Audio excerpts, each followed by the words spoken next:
আমাদের আজকে গাছে তাল কাটা হয়েছে, তাল খাওয়া চলছে।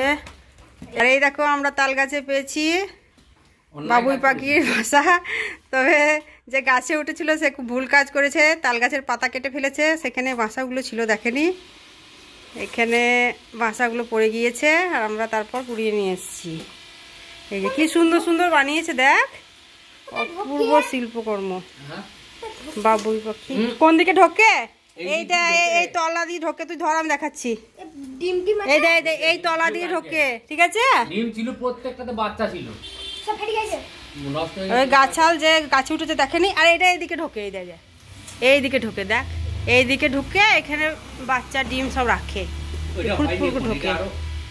নিচে বাড়বে নাকি? এইটাকে বাড়াবে।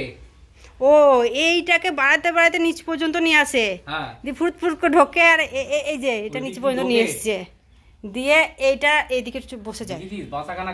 এটা কমপ্লিট হয়নি আর কি, আরো বানাতো রে। সবুজ সবুজ কচি কচি পাতা লেগে আছে, কি সুন্দর তাল পাতা ছিঁড়ে ছিঁড়ে বানিয়েছে দেখো, ঘাস পাতা।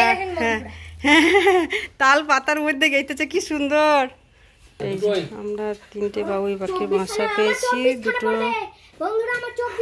24 নম্বরে পড়েছে সোমবাবু তাল খাওয়া। এবার যারা এই যে একটু বুড়ো তাল খেতে বেশি ভালোবাসে, একটু মাড়ি মাংসালো, তারা খাবে এবার। আচ্ছা কচি কচি তালগুলো কাটা হয়ে গেল, এবার একটু বুড়ো প্রাপ্তবয়স্ক, এগুলো প্রাপ্তবয়স্কদের জন্য।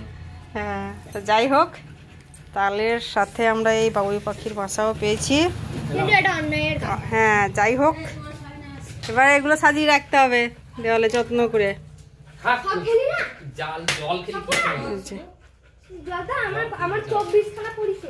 সুন্দর বাসা বানাতে পারে বাবুই পাখি, ওই জন্য দর্জি পাখি বলা হয়। এই দেখো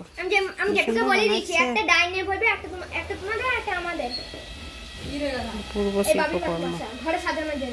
ঘরে সাজানোর জন্য কোথায় কোথায় রাখবি? একটা ডাইনিং এ, একটা এই ফুটোটা ডাইনিং এ, এটা তোমাদের একটা চলো আমার 25 পড়বে। এই যা জল খা। চলো ক্যান্ডি বাবু, এগুলো বাবুই পাখির মাসা রেখে দিতে হবে, এগুলো তারপর তাল খেতে হবে। সুন্দর একটা জিনিস আমরা পেয়েছি, যত্ন করে এবার রেখে দিতে হবে।